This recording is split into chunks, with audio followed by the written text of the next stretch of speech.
හැමෝටම සුබ දවසක්. අද අපි Linux ගැන ඉගෙන ගමු. මම අද කරන්න යන ප්‍රැක්ටිකල් එක ඕපන් සෝස් ඔපරේටින් සිස්ටම් එකක් ඉන්ස්ටෝල් කරන්න. මම මෙතෙන්දි ලේසිම ක්‍රමේ පාවිච්චි කරන්නේ Ubuntu desktop operating system එක virtual machine එකක ඉන්ස්ටෝල් කරන්න. right. මම ඒකට පාවිච්චි කරන software එක වෙන්නේ Oracle VirtualBox. ගිය සැරේ පාවිච්චි කළේ අපි Hyper-V. Microsoft Hyper-V තමයි ගිය සැරේ පාවිච්චි කළේ. මේ වෙලාවේ Oracle VirtualBox. right. මම මෙතන download Ubuntu desktop කියලා ටයිප් කරනවා. download Ubuntu desktop. Ubuntu කියන්නේ මොකක්ද කියලා ඔයගලන්ට අදහසක් තියෙනවද? right. දැන් open source operating system එකක් කියලා කියන්නේ මේ operating system එකේ code එක open. right. source code එක open. එතකොට මේ source code එක කොහෙද තියෙන්නේ operating system එකක? kernel එකේ. දැන් අපි Microsoft Windows ගත්තොත් Microsoft Windows වල source code එක close කරලා තියෙන්නේ. ඒක edit කරන්න permission නැහැ. Linux operating system එකක් ගත්තොත් එහෙම නැත්නම් අපි හිතුවොත් open source operating system එකක් ගත්තොත් මේකේ source code එක ඕන එක්කෙනෙකුට පුළුවන් edit කරලා තවත් operating system එකක් develop කරන්න. ඒ විදිහට develop කරපු open source operating systems ගොඩක් තියෙනවා. එතකොට මේ Linux කාණ්ඩේ operating systems අපි කියනවා Linux distributions කියලා.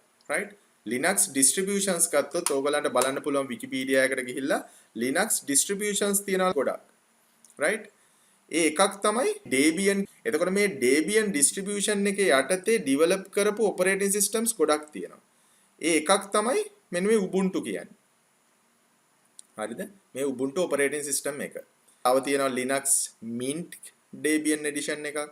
ඊට පස්සේ දැන් Debian වගේම තවත් distribution එකක් තමයි Fedora කියන්නේ. ඒ Fedora වල තියෙන operating systems Red Hat Enterprise Linux popular version එකක් industry එකේ use වෙනවා.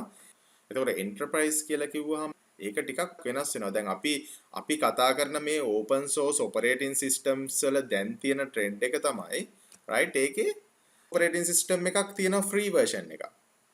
ඊට අමතරව payable version එකක් තව වෙනම තියෙනවා. ඒ කියන්නේ දැන් Microsoft එකෙන් කොහොමද කරන්නේ? Microsoft එකෙන් අපි operating system එකක් purchase කරලා install කරගන්නවා key එකක් දාලා ඊට පස්සේ ඒගොල්ලෝ අපිට support කරනවා. right. එහෙම system එකක් තියෙනවා. දැන් Microsoft කියන්නේ company එකක්. එතකොට company support එකක් තමයි අපිට හම්බ වෙන්නේ.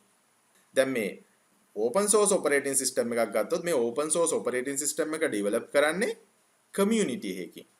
ඒ community support එකක් තමයි අපිට මේකෙදි හම්බ වෙන්නේ. හරිද? දැන් මේ support එක ගැන කතා කරද්දී අපි Red Hat Enterprise Linux ගැන කතා කරොත් ඒක ඇත්තටම payable version. එතකොට ඒකේ support එක ගන්න නම් අපි pay කරන්න ඕන. right. ඒ විදිහට payable versions උත් තියෙනවා, free versions උත් තියෙනවා. දැන් Ubuntu ගත්තත් එහෙමයි ළමයි. Ubuntu වල open source කියලා අපි install කරනවා. ඒක වෙනමම තියෙනවා. අපිට ඕන නම් payable version එකකුත් Ubuntu වල වෙනමම තියෙනවා. හරි. ওই විදිහට දෙකක් ඇත්තටම යනවා දැන්. හරි. open source operating system අපි කියනවා නම් Linux කියන operating system එක. ඇත්තටම කිව්වොත් Unix කියන operating system එකේ clone එකක්. හරිද? Unix කියන operating system එකේ clone එකක්. clone එකක් කියලා කියන්නේ replicate එකක්. copy එකක් තේරෙන සිංහලෙන් කිව්වොත්. හැබැයි ඊට වඩා සම්පූර්ණයෙන් වෙනස්. හරි? දැන් Unix කියන එක ඇත්තටම Unix කියන එක open source operating system එකක් නෙමෙයි. right? ඒක open source operating system එකක් නෙමෙයි. ඒක හරියට Windows වගේ වෙනම operating system එකක්. දැන් Linux කියලා ගත්තාම Linux open source operating system එකක් විදිහට තමයි සලකන්නේ. හරිද?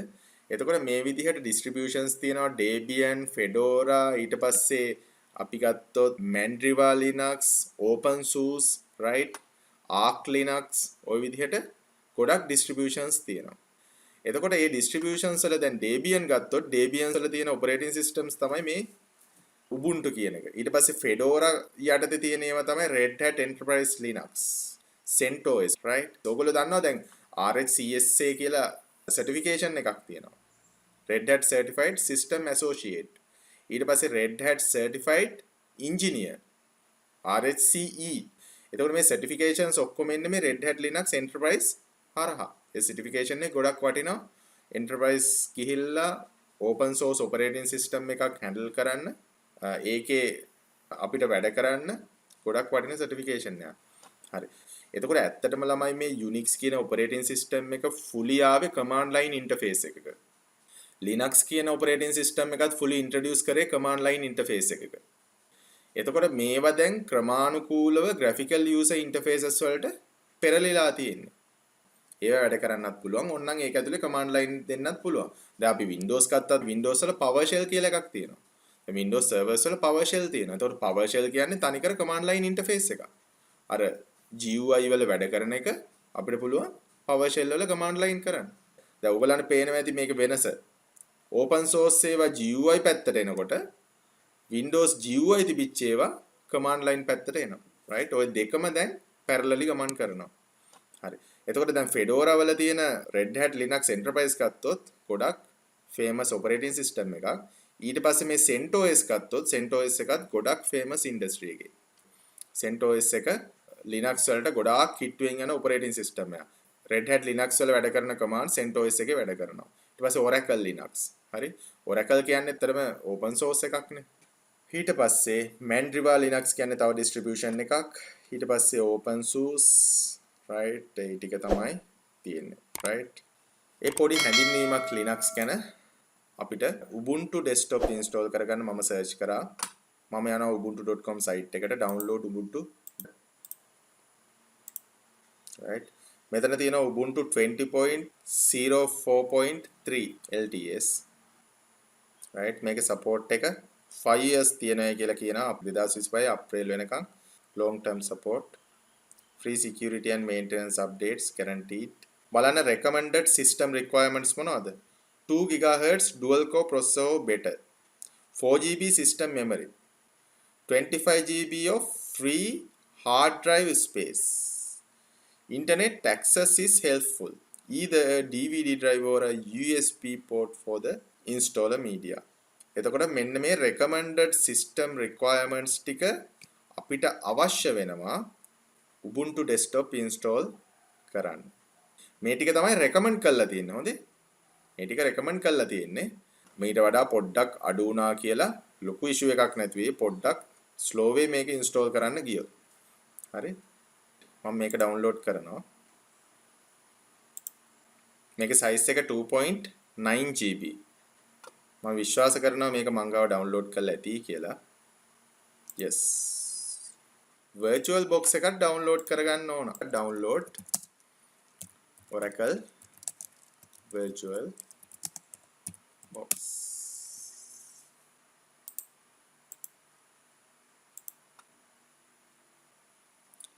Windows hosts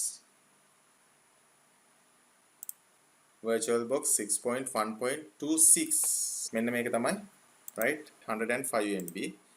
ඔයගොල්ලෝ දන්නවනේ install කරන්න right simple case එකක් තියෙන double click කරලා next කරගෙන යන්න තියෙන්නේ. දැන් ඔයගොල්ලන්ට පැහැදිලි මුලින්ම කරන්නේ මොකද්ද? Oracle VirtualBox එක computer එකට install කරගන්නවා. install කරගත්තට පස්සේ ඒක open කරගන්නවා. right මේ තියෙන Oracle VirtualBox Manager එක. හරි. අපි VM එකක් create කරගන්න ඕන. virtual machine එකක් create කරගන්න ඕන. මම යනවා new. virtual machine එකට නමක් දෙනවා.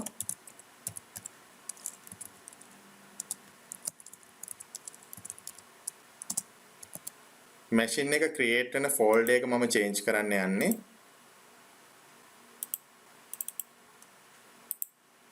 new folder එකක් create කරනවා.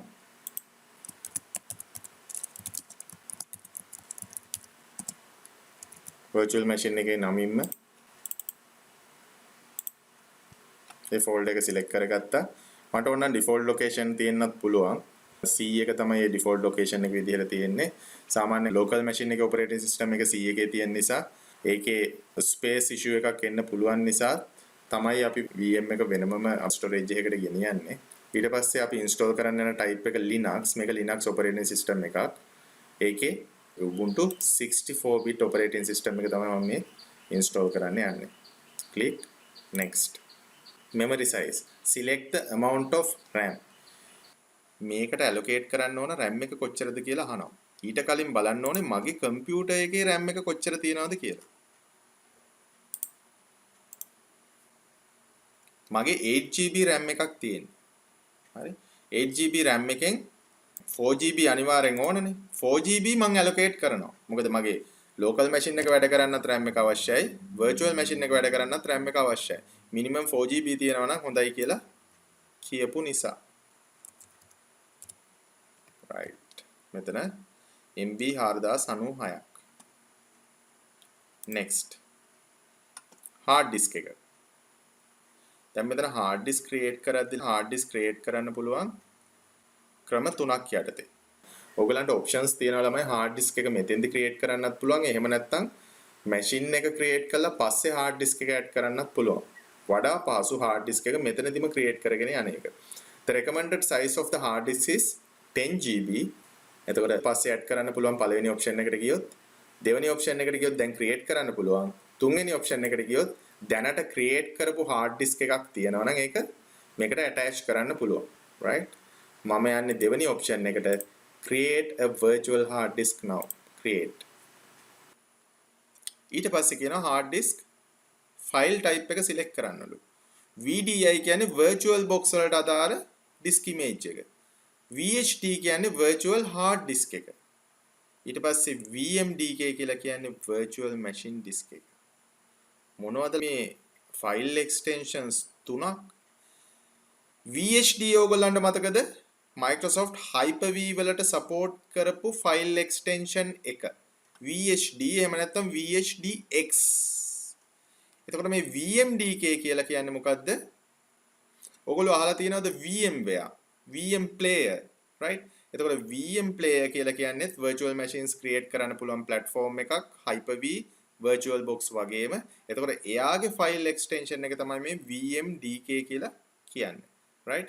එතකොට ඒවයින්ද ඒවට compatible වෙන විදිහටද මේක create කරන්න ඕන කියලා තමයි වෙන විදිහකින් මේකෙන් අහන්නේ. මම create කරනවා virtual box image එකක් විදිහටම. next. storage on physical hard disk. එතකොට මේ dynamically allocated දෙන්නත් පුළුවන්, fixed size එක දෙන්නත් පුළුවන්. අර Hyper-V වගේම තමයි. එතකොට dynamically allocated කියලා දැම්මොත් අපි create කරන hard disk එක change වෙන්න පුළුවන් size එක ඒ system එකට ඕන විදිහට. fixed size දුන්නොත් එහෙම change එකක් වෙන්නේ නැහැ. අපි allocate කරන size එක fixed තියෙනවා. fixed size එක create කරද්දී පොඩි කාලයක් ගත වෙනවා. dynamically allocated එක ඉතා ඉක්මනින් create වෙනවා. මේ දෙකෙන් faster drive එකක් විදිහට use වෙන්නේ fixed size. මම select කරනවා fixed size. file location and size. දැන් මෙතන බලන්න අර අපේ folder location එකද තියෙන්නේ කියලා. ඔව්. මම දීපු folder එකේ තමයි මේ create වෙන්නේ virtual hard disk එක. VDI file එකක් විදිහට. Select the size of the virtual hard disk in megabytes. hard disk එකේ size එක දෙනවා මම 25GB. right? මෙතනින් වැඩි කරන්නත් පුළුවන්. එයි මම 25 දෙන්නේ. ඇයි අතන කිව්වා නේද minimum 25 තියෙන්න ඕනේ කියලා. right. 25GB දෙනවා. create. විනාඩි 3ක් විතර බලන් ඉන්න තියෙන මේක create වෙනකම්. Hyper-V ගත්තොත් Hyper-V මීට වඩා ටිකක් fast ඇත්තටම. Hyper-V මෙච්චර වෙලා යන්නේ නැහැ create වෙන. දැන් මේ වෙනකොට create වෙලා ඉවරයි Hyper-V එකේ.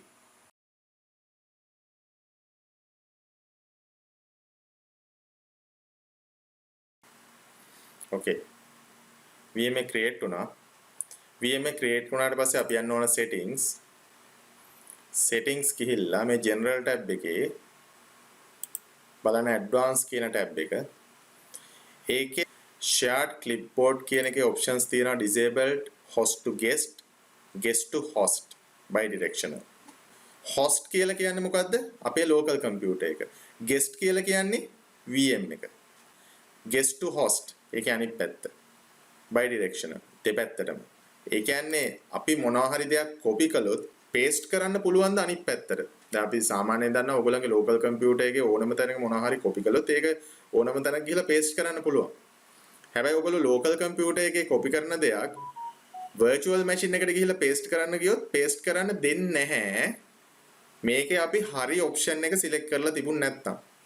ඒ වගේම virtual machine එකේ copy කරපු දෙයක් ආපහු local එකට ඇවිල්ලා paste කරන්න ගියොත් paste කරන්න දෙන්නේ නැහැ. හිතන්න URL එකක් කියලා.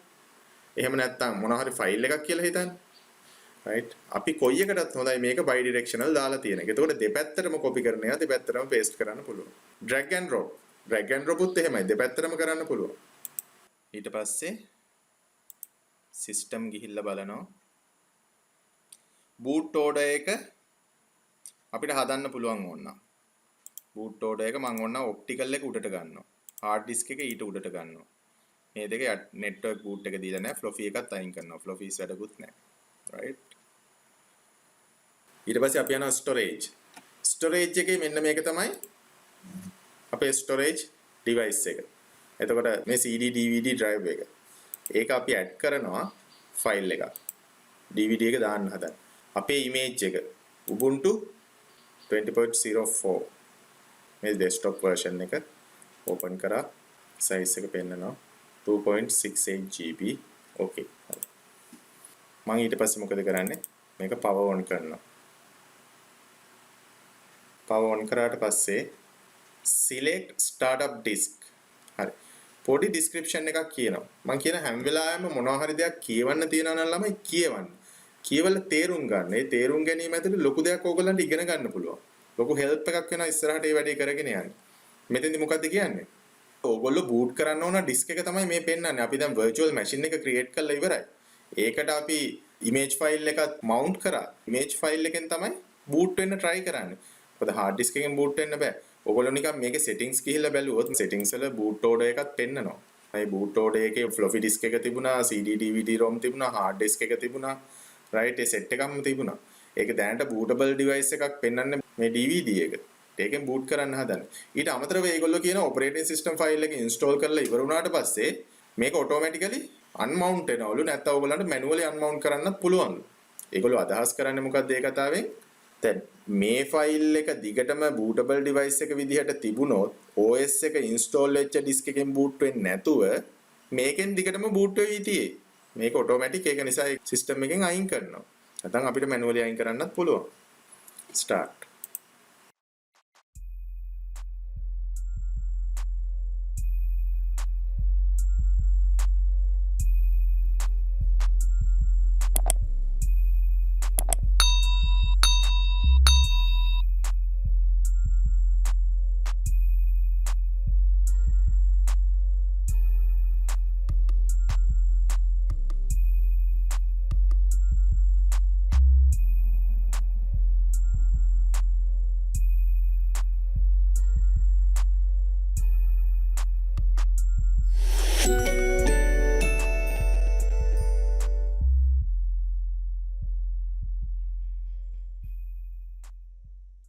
right.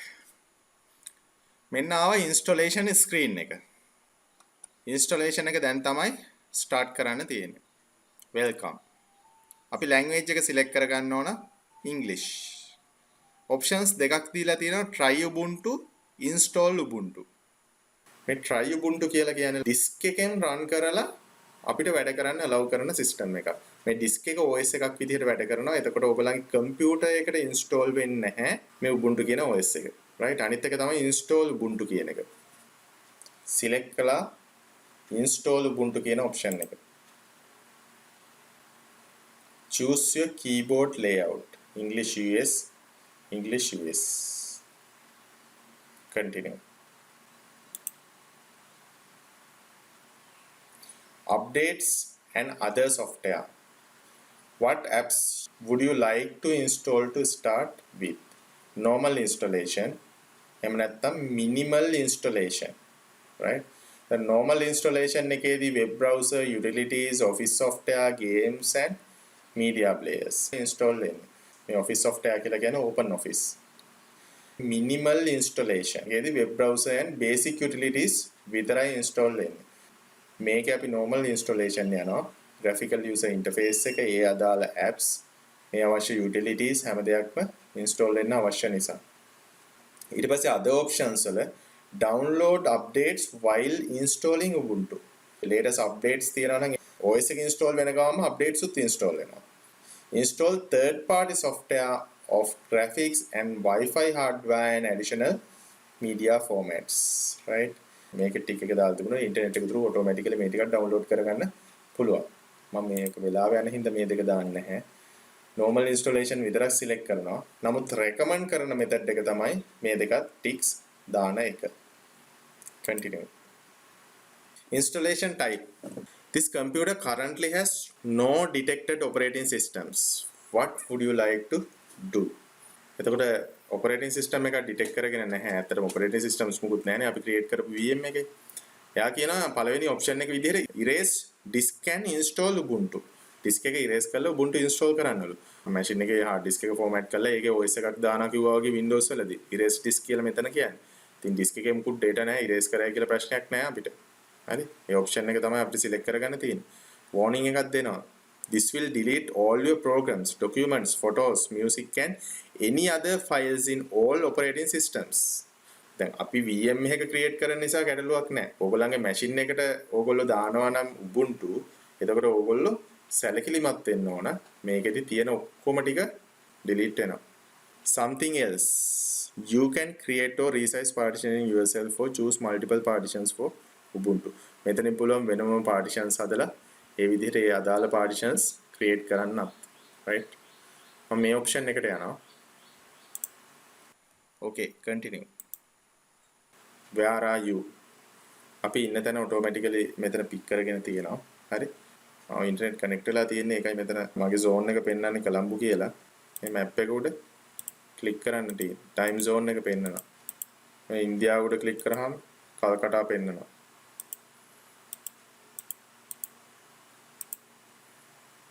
මම යනවා මගේ රටට. continue. Your name.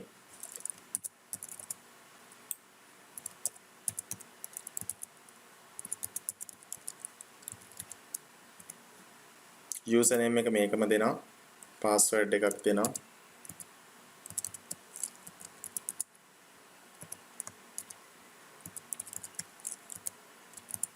strong password එකක් දෙන්න ඕන.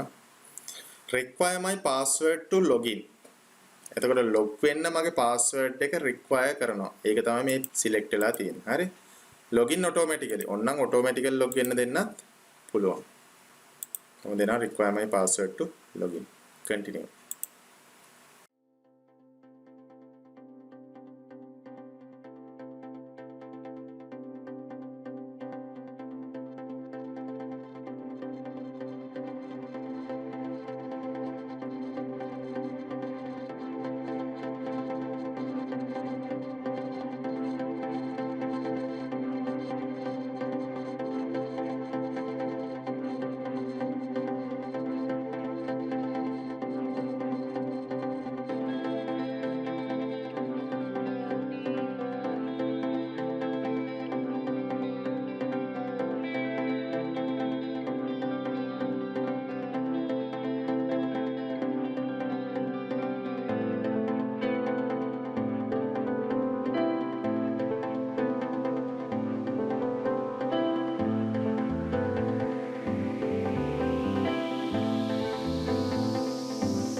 Right. බලන්න හැමෝම installation is complete. You need to restart the computer in order to use the new installation. Restart now.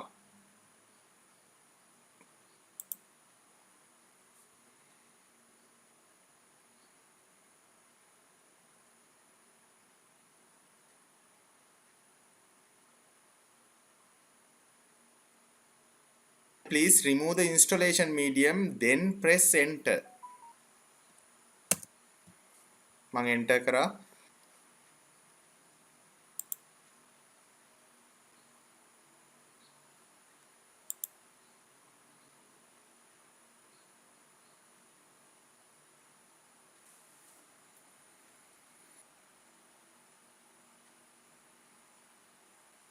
okay.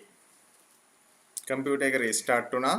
date එක සිංහලෙන්ම වැටලා තියෙනවා.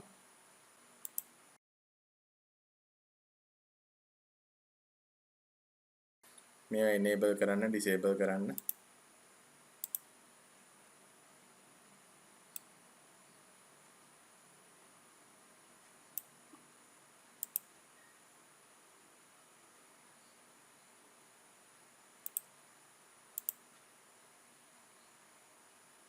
මම create කරපු username එක password එක enter කරන්න ඕන.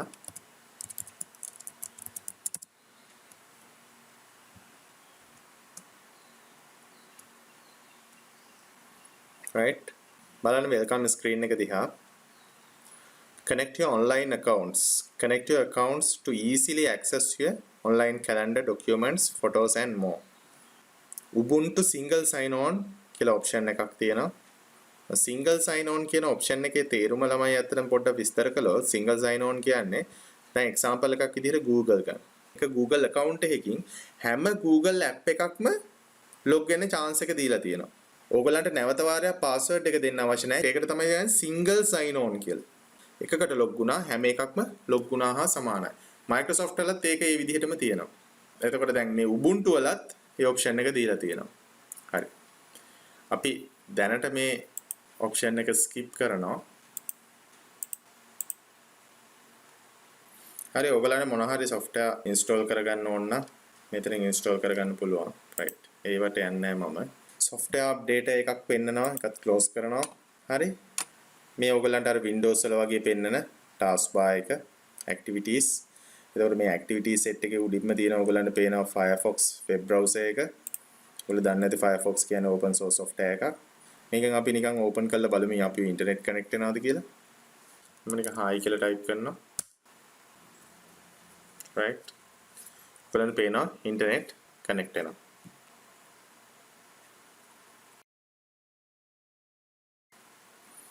okay. close කරනවා. ඊට පස්සේ මම යන්න ඕන file explorer. right. Windows වල file explorer වගේ මේකේ files. ඔයගලන්ට පේනවා මෙතන explore කරන්න පුළුවන්. මේ home, desktop, documents, downloads, music, pictures, videos, trash, මොනවාට other locations. හරි. මේ computer එක Windows වල this PC කියලා තිබිච්ච එක. ඒ වගේ දේවල්. recent documents. මෙයන් සින්දු අහන්න පුළුවන්. Ubuntu software, mail, help. මේක තමයි අපේ apps තියෙන්නේ. මෙතන තමයි apps තියෙන්නේ.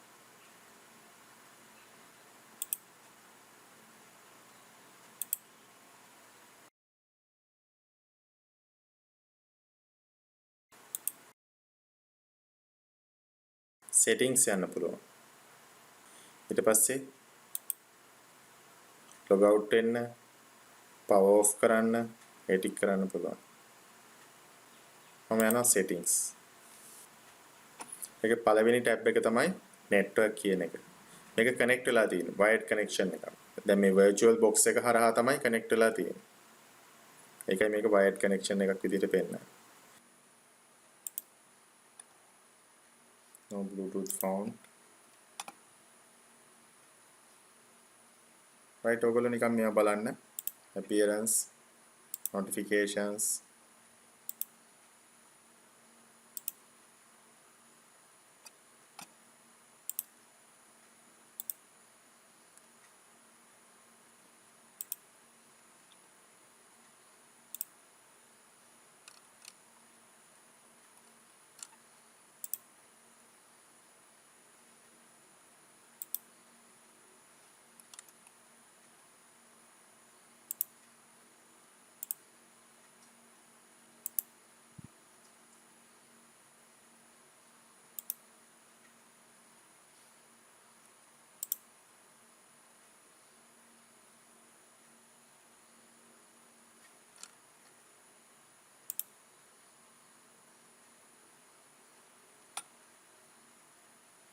මම wired connections වල settings වලට යනවා. ඒකේ details ගියාම IPv4 address එක පෙන්නනවා. මෙන්න මෙතන IPv4 කියන ටැබ් එකට ගියාම අපිට IPv4 method එක change කරන්න පුළුවන්. දැනට තියෙන DHCP automatic. අපි manual දුන්නොත් මට දෙන්න පුළුවන් මෙතන IP address එකක්. 192 range එකෙන් දෙන්න පුළුවන් 192.168.1.25 කියලා මම දෙනවා. subnet mask එක දෙන්න ඕන. automatic වැටෙන්නේ නැහැ මේකේ.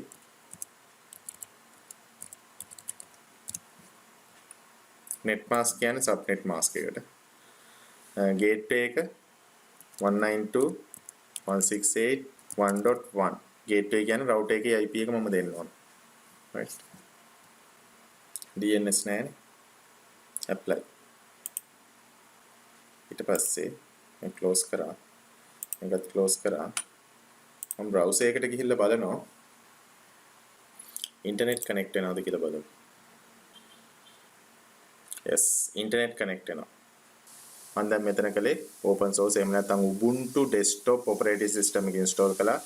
IP configuration change කරා. internet connect කරලා check කරලා බලුවා connect වෙනවද කියලා. right. මම මේක shut down කරනවා.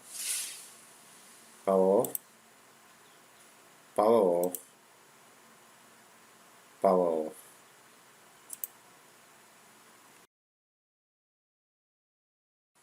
හරි.